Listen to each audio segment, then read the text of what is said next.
आप सभी को पपांकुशा एकादशी की बहुत बहुत शुभकामनाएं। हिंदू धर्म में एकादशी का विशेष महत्व होता है।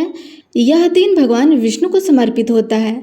आपको बता दें कि इस दिन जो भी व्यक्ति व्रत रहकर भगवान विष्णु की पूजा अर्चना करता है उसको भगवान विष्णु की कृपा प्राप्त होती है। इस दिन पूजा के दौरान व्रत कथा को पढ़ना जरूरी माना जाता है, वरना पूजा अधूरी मानी जाती है। तो आइए व्रत कथा पूरी श्रद्धा भाव से सुनते हैं। हम पाप के भागीदारी हो जाते हैं, इसलिए कथा को पूरा अवश्य सुनिएगा। तो प्रेम से बोलिए लक्ष्मी नारायण भगवान की जय। पपांकुशा एकादशी का व्रत करने से जप तप के समान फल की प्राप्ति होती है और 3 पीढ़ियों को पापों से मुक्ति मिल जाती है। मान्यता है इसी एकादशी का व्रत करने से चंद्रमा के अशुभ प्रभाव से भी मुक्ति मिलती है और सौभाग्य में वृद्धि होती है। इस दिन व्रत करने वाले व्यक्ति को यमलोक में किसी प्रकार की यातनाएं नहीं सहनी पड़ती है और भगवान श्री कृष्ण ने धर्मराज युधिष्ठिर को इस एकादशी का महत्व बताते हुए कहा है कि यह एकादशी पापों का निरोध करती है, अर्थात पापों कर्मों से मनुष्य की रक्षा करती है। पाप रूपी हाथ को व्रत के पुण्य रूपी अंकुश से बांधने के कारण इस व्रत का नाम पपांकुशा एकादशी पड़ा। सनातन धर्म में कोई भी व्रत बिना कथा के पूरा नहीं माना जाता है, इसलिए एकादशी व्रत रखने वाले सभी भक्तों को पपांकुशा एकादशी की इस कथा का श्रवण भी अत्यंत सच्चे मन से करना चाहिए। प्रिय श्रोताओं, अब हम सभी भगवान श्री लक्ष्मी नारायण का ध्यान करते हुए पपांकुशा एकादशी व्रत कथा का श्रवण कर कथा सुनने का समस्त पुण्य भगवान के श्री चरणों में समर्पित करते हैं। अश्विनी मास के कृष्ण पक्ष की इंदिरा एकादशी व्रत का महात्म्य में सुनने के बाद धर्मराज युधिष्ठिर की जिज्ञासा और बढ़ गई कि तब उन्होंने हाथ जोड़कर भगवान मधुसूदन से पूछा कि हे मधुसूदन, अब आप कृपया करके यह भी बतलाइए कि अश्विनी के शुक्ल पक्ष में किस नाम की एकादशी होती है। तब भगवान श्री कृष्ण बोले, हे राजन, अश्विनी के शुक्ल पक्ष में जो एकादशी होती है वह पपांकुशा के नाम से विख्यात है। वह सब पापों को हरने वाली और उत्तम है। इस दिन संपूर्ण मनोरथ की प्राप्ति के लिए मनुष्य को स्वर्ग और मोक्ष प्रदान करने वाले पद्मनाभ संज्ञक मुझ वासुदेव का पूजन करना चाहिए। जितेंद्रिय मुनि चिरकाल तक कठोर तपस्या करके जिस फल को प्राप्त करते हैं वह उस दिन भगवान गरुड़ ध्वज को प्रणाम करने से ही मिल जाता है। पृथ्वी पर जितने तीर्थ और पवित्र देवालय हैं उन सबके सेवन का फल भगवान विष्णु के नाम कीर्तन मात्र से ही मनुष्य प्राप्त कर लेता है। और जो सारंग धनुष धारण करने वाले सर्वव्यापक भगवान जनार्दन की शरण में जाते हैं उन्हें कभी यमलोक की यातना नहीं भुगतनी पड़ती है। यदि अन्य कार्य के प्रसंग से भी मनुष्य एकमात्र एकादशी को उपवास कर ले तो उसे कभी यम यातना नहीं भुगतनी पड़ती है। जो मनुष्य विष्णु भक्त होकर भगवान शिव की निंदा करता है वह भगवान विष्णु के लोक में स्थान नहीं पाता, उससे निश्चय ही नरक में गिरना पड़ता है। इसी प्रकार यदि कोई शिव या पशुपत होकर भगवान विष्णु की निंदा करता है तो वह घोर नरक में डालकर तब तक पकाया जाता है जब तक कि 14 इंद्र की आयु पूरी नहीं हो जाती। यह एकादशी स्वर्ग और मोक्ष प्रदान करने वाली, शरीर को निरोग बनाने वाली तथा सुंदर स्त्री, धन और मित्र देने वाली है। राजन, एकादशी को दिन में उपवास करके और रात्रि में जागरण करने से अनशाया विष्णु धाम की प्राप्ति हो जाती है। हे युधिष्ठिर, वह पुरुष मातृ पक्ष की 10, पिता के पक्ष की 10 और स्त्री के पक्ष की 10 पीढ़ियों का भी उद्धार कर देता है। एकादशी व्रत करने वाले मनुष्य दिव्य रूपधारी, चतुर्भुज, गरुड़ की ध्वज से युक्त, हार से सुशोभित और पीताम्बरधारी होकर भगवान श्री विष्णु के धाम को जाते हैं। अश्विनी के शुक्ल पक्ष में पपांकुशा का व्रत करने मात्र से ही मनुष्य सब पापों से मुक्त होकर श्री हरि के लोक में जाता है। और जो मनुष्य स्वर्ण, तिल, भूमि, गौ, अन्न, जल, जूते और छाते का दान करता है वह कभी यमराज को नहीं देखता। राजन, दरिद्र पुरुष को भी चाहिए कि वह यथाशक्ति स्नान, दान आदि क्रिया करके अपने प्रत्येक दिन को सफल बनाए।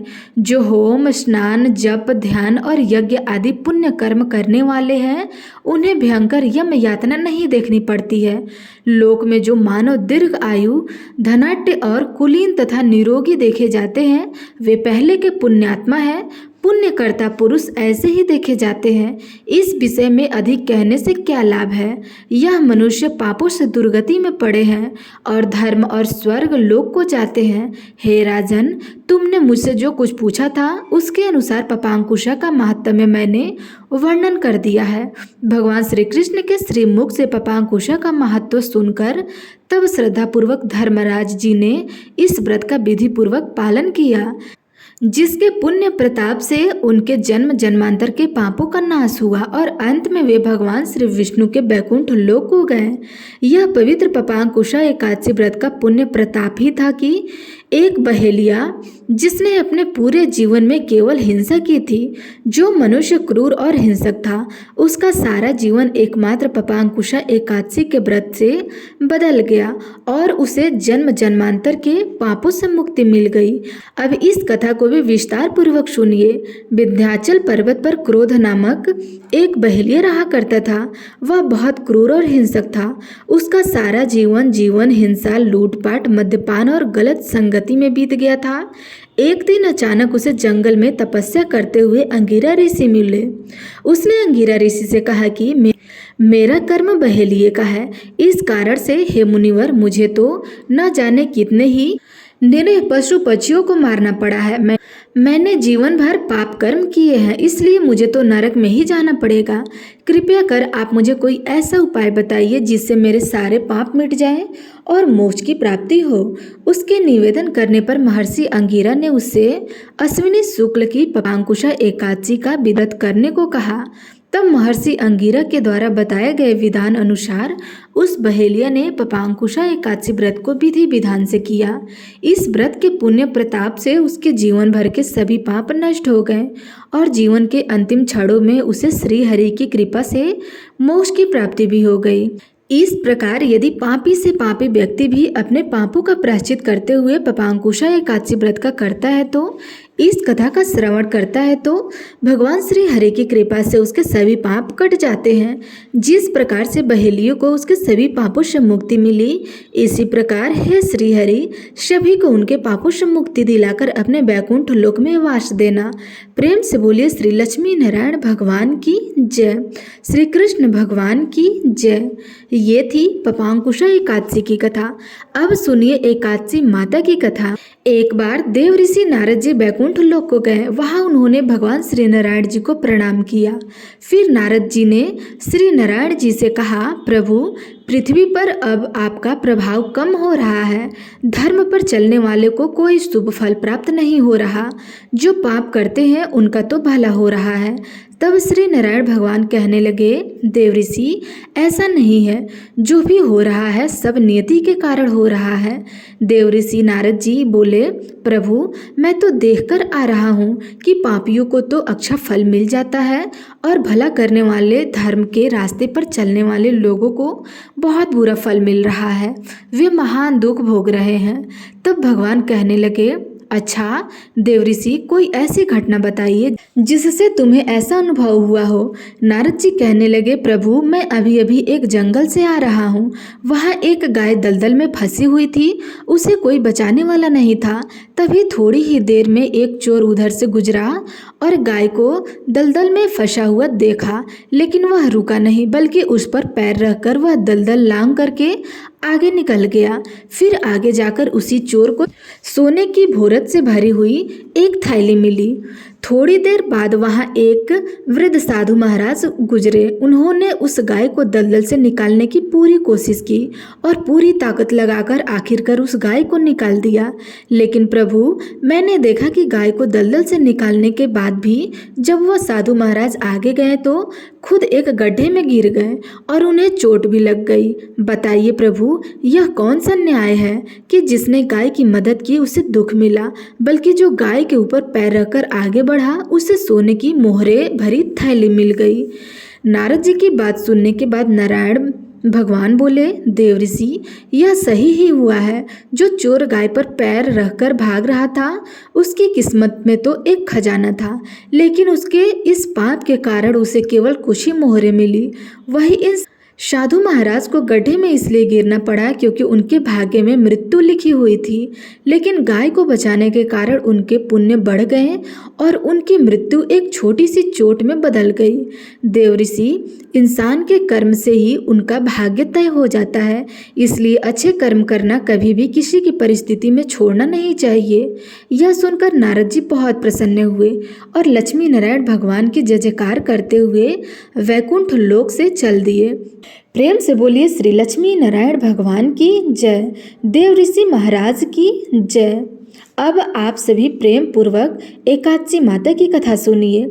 एक बार एक बुढ़िया ने वृद्धावस्था में एकादशी का व्रत रखा। वैसे तो वह अपने पूरे जीवन काल में एकादशी का व्रत रखती आ रही थी, लेकिन वृद्धावस्था होने के बाद भी वह इस व्रत को उतने ही निष्ठा और उतने ही नियम के साथ रख रही थी। वृद्धावस्था में तो वैसे भी बहुत सारी बाधाएं होती है। वैसे तो बुढ़िया माई को भगवान की कृपा से सारी सुख सुविधाएं प्राप्त थी, लेकिन फिर भी वह अपने परिवार की सुख समृद्धि की कामना से इस कठिन व्रत रखने लगी। वे अधिकतर एकादशी का व्रत निर्जला ही रखती थी। एकादशी का दिन आने पर उन्होंने इस बार भी निर्जला व्रत रखा। दिन भर उन्हें प्यास लगी रही, लेकिन किसी तरह उन्होंने अपने मन को संयम में रहकर पूजा पाठ किया और कथा सुनी। पंडित जी को मिट्टी के पात्र में भरकर पानी और ऋतु फल दान में दिए। दोना भरकर शक्कर भी बांटी। उन्हें गर्मी के कारण बहुत बेचैनी हो रही थी। इस कारण से वह बड़ी देर तक पानी में हाथ पैर डालकर बैठी रही। पानी में बार बार कुल्ला करती रही। तब कहीं जाकर उन्हें थोड़ी देर के लिए आराम मिला, चैन पड़ा। लेकिन थोड़ी देर के बाद उनका फिर मुंह सूखने लगा।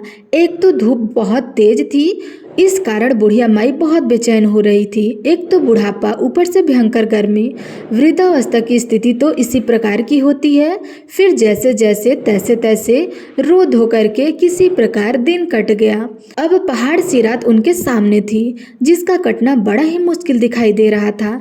चारपाई पर पड़े पड़े भी शांति नहीं मिल रही थी और बूढ़ी माँ प्यास के मारे बार बार करवट बदल रही थी। कई बार वे घर के बाहर जाती, फिर अंदर जाती फिर अंदर आती। उन्हें घर के बाहर शांति मिल रही थी, न अंदर मिल रही थी। वे चारपाई पर पड़ी पड़ी बार बार एकादशी माता का ध्यान कर रही थी और कहती रही कि हे माता, आप मेरी लाज रखिएगा, आप मुझे शक्ति दीजिए, जिससे मैं भली भांति आपका यह व्रत पूर्ण कर सकूं और यह पहाड़ सी रात शांति के साथ बीत सके। प्यास के कारण बुढ़िया माई की बेचैनी तो बढ़ ही रही थी। उन्होंने धैर्य रखने का बहुत प्रयास किया, किंतु सहनशीलता की सीमा टूट गई और वे घबरा करके प्यास के मारे एकदम चिल्ला पड़ी। चिल्लाने लगी कि बचाओ बचाओ, मेरे प्राण निकल रहे हैं। तब उनका चीखना चिल्लाना सुनकर परिवार भर के सभी लोग उनके आसपास इकट्ठा हो गए और पूछने लगे, अम्मा जी क्या हुआ, आप क्यों चिल्ला रही हैं? आप इस बुढ़ापे में इतने कठिन व्रत क्यों कर रही हैं? अम्मा जी, शक्ति हो तभी भक्ति करनी चाहिए। तब आपकी सामर्थ्य निर्जल व्रत करने की नहीं है तो आप क्यों जल का त्याग कर रही हैं? आप पानी पी लीजिए। तब वह बुढ़िया माई अपने परिवारजनों से कहने लगी, अरे मेरे तो प्राण ही निकल जा रहे हैं, जरा कोई मेरी छाती पर ठंडे पानी का घड़ा तो रख दो। तब नाती नातिन दादी की छाती पर ठंडे पानी का घड़ा रख दिया। तब कहीं उन्हें थोड़ा आराम मिला। थोड़ी देर के लिए उन्होंने अपनी आंखें बंद कर ली। इधर एकादशी माता ने सोचा कि यह तो बुढ़िया अम्मा है और बहुत नियम पालन के साथ व्रत रखती हैं, चलकर उनकी परीक्षा ली जाए। तब ये आधी रात को मुर्गा बनकर टर लगाने लगी। अपने घर के द्वार पर मुर्गे की आवाज़ सुनकर दादी जल्दी से उठी और सोचा शायद सुबह हो गई है, लेकिन जब बाहर जाकर देखा तो आसमान में तो उन्हें कहीं भी प्रातःकालीन तारा दिखाई नहीं दिया। वे सोचने लगी कि यह मुर्गा क्यों और कैसे बोल रहा है। उन्हें प्यास तो लग रही थी।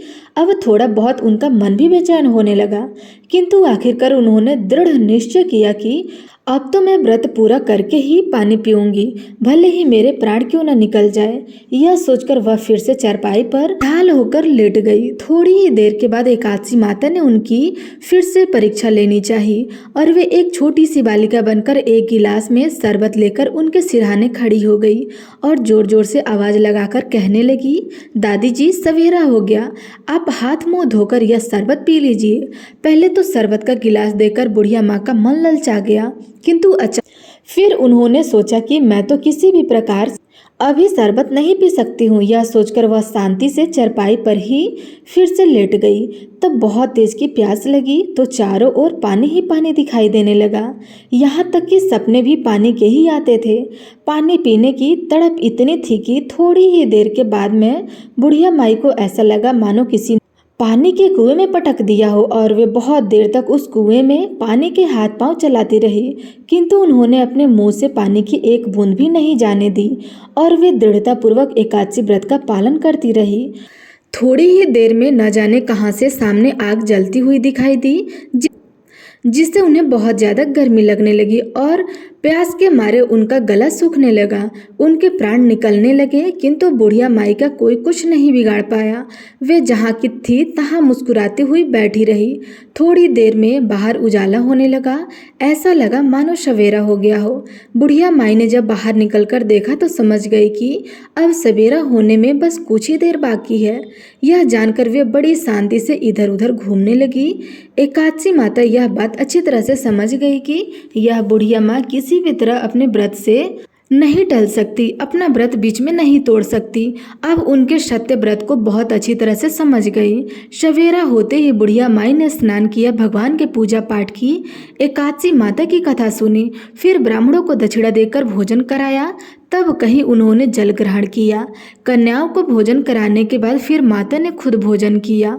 उन श्रेष्ठ व्रत के प्रताप से बुढ़िया अम्मा की आयु बढ़ गई। उनका घर परिवार हरा भरा हो गया।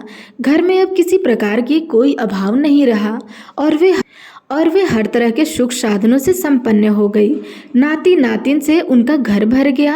वे उसी दिन से 12 महीने की एकादशी का व्रत उसी प्रकार निर्जला रखने लगी और फिर एकादशी व्रत के पुण्य प्रताप से वह अपने जीवन में हर प्रकार के सुख भोग कर अंत में वैकुंठ धाम को चली गई।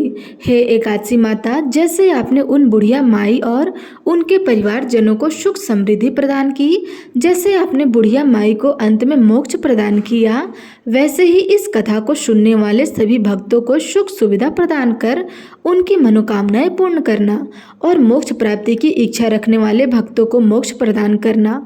तो प्रेम से बोलिए एकादशी माता की जय। प्रिय श्रोताओं, अब आइए आप श्रवण करेंगे तुलसी माता की कथा, क्योंकि एकादशी का व्रत तभी पूर्ण माना जाता है जब आप तुलसी माता की कथा का श्रवण करेंगे। तो प्रेम से बोलिए तुलसी माता की जय। अब आइए श्रवण करते हैं आज की कथा। एक बार भगवान शिव ने अपने तेज को समुद्र में फेंक दिया था। उससे एक महा तेजस्वी बालक का जन्म हुआ और यही बालक आगे चलकर जलांधर के नाम से पराक्रमी दैत्य राजा बना, जिसकी राजधानी का नाम जलांधर नगरी था। दैत्य राजा कालनेमी की कन्या वृंदा का विवाह जलांधर से हुआ। जलांधर महाराज था। अपनी सत्ता के मध्य में और अपनी शक्ति के मध्य में चारों ओर उसने माता तुलसी जी को पाने की कामना से युद्ध किया, परंतु समुद्र से ही उत्पन्न होने के कारण माता लक्ष्मी ने उसे अपने भाई के रूप में स्वीकार कर लिया। वहां से पराजित होकर वह देवी पार्वती को पाने की इच्छा से कैलाश पर्वत पर गया और भगवान देवादिदेव शिव का ही रूप धारण करके माता पार्वती के समीप वह गया, परंतु माता ने अपने योग्य बल से उसे तुरंत ही पहचान लिया और वहां से वह अंतर ध्यान हो गया। देवी पार्वती ने क्रोधित होकर सारा वृतांत भगवान को सुनाया। जलांधर की पत्नी वृंदा अत्यंत पतिव्रता स्त्री थी। उसी के पतिव्रता धर्म की शक्ति से जलांधर ना तो मरा जाता है और ना ही पराजित होता था। इसलिए जलांधर का नाश करने के लिए वृंदा के पतिव्रता धर्म को भंग करना बहुत जरूरी था। इसी कारण भगवान विष्णु एक ऋषि का वेश धारण करके वन में जा पहुँचे, जहाँ पर वृंदा अकेली भ्रमण कर रही थी और भगवान के साथ 2 राक्षस भी थे, जिन्हें देखकर वृंदा भयभीत हो गई। ऋषि ने वृंदा के सामने क्षण भर में ही दोनों को भस्म कर दिया। उनकी शक्ति देखकर वृंदा ने कैलाश पर्वत पर महादेव के साथ युद्ध कर रहे अपने पति जलांधर के बारे में पूछा। तब ऋषि ने अपनी माया से 2 वानर वहां प्रकट किए। एक वानर के हाथ में जलांधर का सिर था और दूसरे के हाथ में धड़। अपने पति की यह दशा देखकर वृंदा मूर्छित होकर गिर पड़ी। होश में आने पर उन्होंने ऋषि रूपी भगवान से विनती की कि वह उसके पति को जीवित कर दे। तब भगवान ने अपनी माया से फिर से जलांधर का सिर धड़ से जोड़ दिया, परंतु स्वयं भी वह उसी शरीर में प्रवेश कर गया। वृंदा को इस छल का जरा सा भी आभास नहीं हुआ। जलांधर बने भगवान के साथ वृंदा पतिव्रता का व्यवहार करने लगी, जिससे उसका सतीत्व भंग हो गया। ऐसा होते ही वृंदा का पति, जो महादेव से युद्ध कर रहा था, जालंधर युद्ध में हार गया और उसका वध कर दिया गया। उसी सारी लीला का जब वृंदा को पता चला तो उन्होंने क्रोधित होकर भगवान विष्णु को शिला होने का श्राप दे डाला और स्वयं भी सती हो गई। जहाँ पर वृंदा भस्म हुई वहाँ तुलसी जी का पौधा उगा। भगवान विष्णु ने वृंदा से कहा, हे वृंदा, तुम अपने सतीत्व के कारण मुझे लक्ष्मी जी से भी अधिक प्रिय हो। अब तुम तुलसी के रूप में सदा मेरे साथ रहोगी। जो भी मनुष्य मेरे शालिग्राम रूप के साथ तुलसी जी का विवाह करेगा, उसे इस लोक और परलोक में विलुप्त यश की प्राप्ति होगी। और जिस घर में तुलसी जी होती है, वहाँ यम के दूत भी असमय नहीं आ सकते। गंगा जी और नर्मदा जी के जल में स्नान और तुलसी जी का पूजन एक बराबर माना जाता है, चाहे मनुष्य कितना भी पापी क्यों न हो। मृत्यु के समय जिसके प्राण मंजरी रहित तुलसी और गंगा जल मुख में रखकर निकल जाते हैं, वह पापों से मुक्त होकर बैकुंठ धाम को प्राप्त हो जाता है। जो मनुष्य तुलसी और आंवले की छाया में अपने पितरों का श्राद्ध करता है, उनके पितरों को मोक्ष मिल जाता है। अब सुनिए तुलसी माता की दूसरी कहानी। कार्तिक के महीने में सभी औरतें तुलसी माता को सींचने जाया करती हैं। सब तो सींच कर आती हैं, परंतु एक बूढ़ी माई आती और कहती है, तुलसी माता सत की दाता, मैं बिड़ला से चूं तेरा तू कर निस्तार मेरा। तुलसी माता अड़ुआ दे, लड़ुआ दे, पीताम्बर की धोती दे, मीठा मीठा घास दे, बैकुंठ का वास दे, चटके की चाल दे, पटके की मौत दे, चंदन की काठ दे, झालर की झनकार दे, साई का राज दे, दाल भात का जीवन दे, ग्यारस की मौत दे, श्री कृष्ण का कंधा दे। तुलसी माता से ऐसा कहने के बाद वे बूढ़ी माई तो अपने घर चली जाया करती। अब धीरे धीरे कार्तिक मास में जब वह इसी तरह से जल अर्पित करके तुलसी जी से कहा करती, तो धीरे धीरे तुलसी जी सूखने लगी। एक दिन भगवान कृष्ण ने उनसे पूछा, हे तुलसी माता, तुम क्यों सूख रही हो? तुम्हारे पास तो इतनी औरतें आती हैं, तुम्हें मीठा भोग लगाती हैं, गीत गाती हैं और तुम्हें सींचा करती हैं। तब तुलसी माता ने कहा, एक बूढ़ी माई रोज आती है और इस तरह की बात कह के जाती है।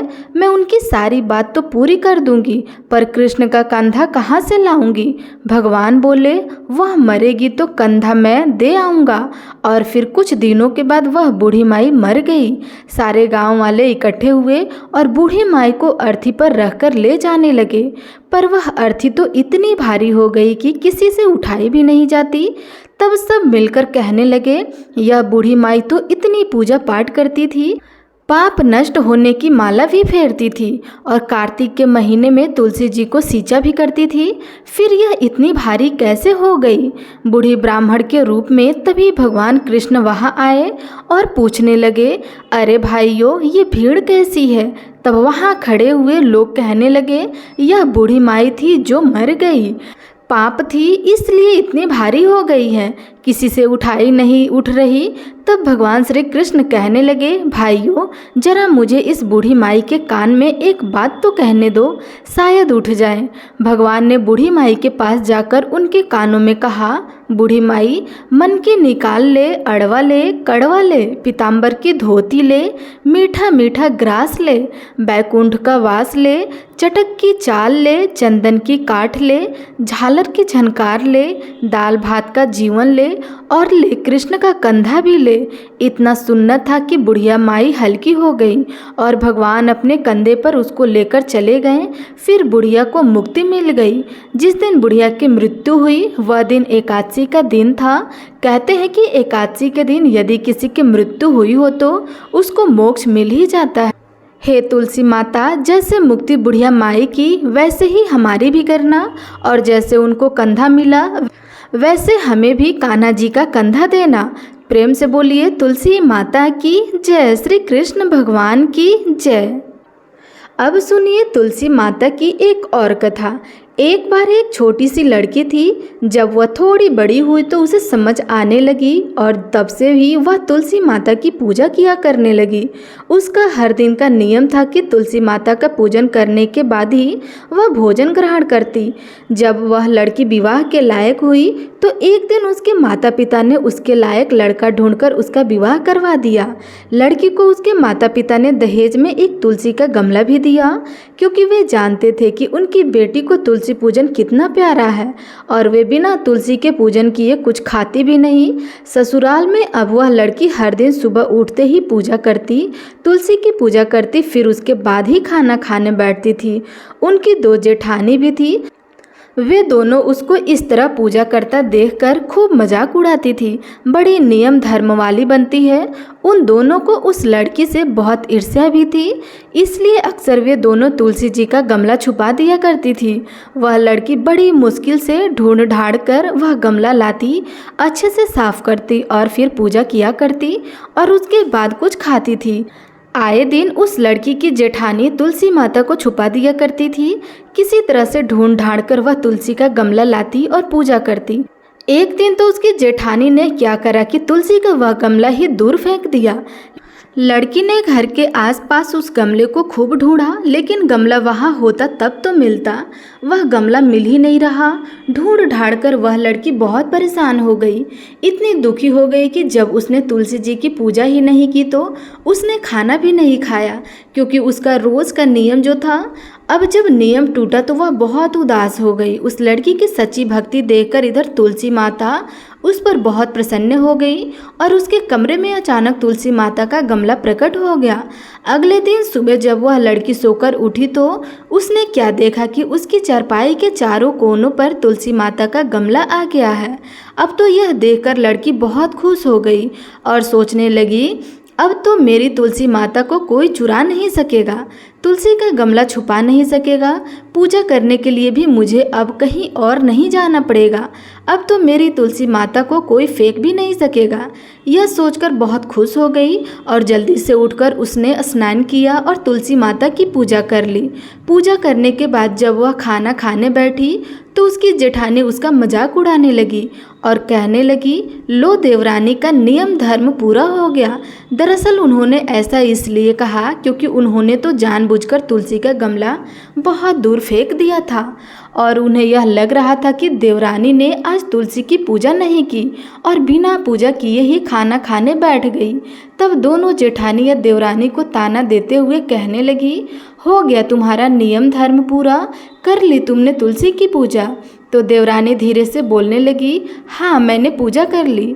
जेठानी कहने लगी, अरे कहाँ से कर ली पूजा, गमला तो हमने फेंक दिया था। ऐसा कहकर के जेठानी हंसने लगी तो देवरानी कहने लगी, देख लो मेरे कमरे में खाट पर तुलसी जी लगी हुई है। अंदर जाकर जेठानी ने देखा तो बहुत शर्मिंदा हुई और बोली, देवरानी तुम्हारी भक्ति में बहुत सच्चाई है, हमने तुम्हें बहुत परेशान किया, हमें क्षमा कर दो। तब भोली भाली देवरानी ने अपने जेठानी को क्षमा कर दिया और तब देवरानी और जेठानी मिलकर तुलसी जी की पूजा करने लगी और उनके घर में सुख समृद्धि के भंडार भर गए और उनके सभी दुख दूर हो गए। हे तुलसी माता, जैसे निर्मल बुद्धि आपने जेठानी की दी, वैसे उन सबके घर में सुख समृद्धि के भंडार भरे। वैसे ही इस कथा को कहने और सुनने वाले सभी भक्तों के घर में प्रेम भरना। तो प्रेम से बोलिए तुलसी माता की जय।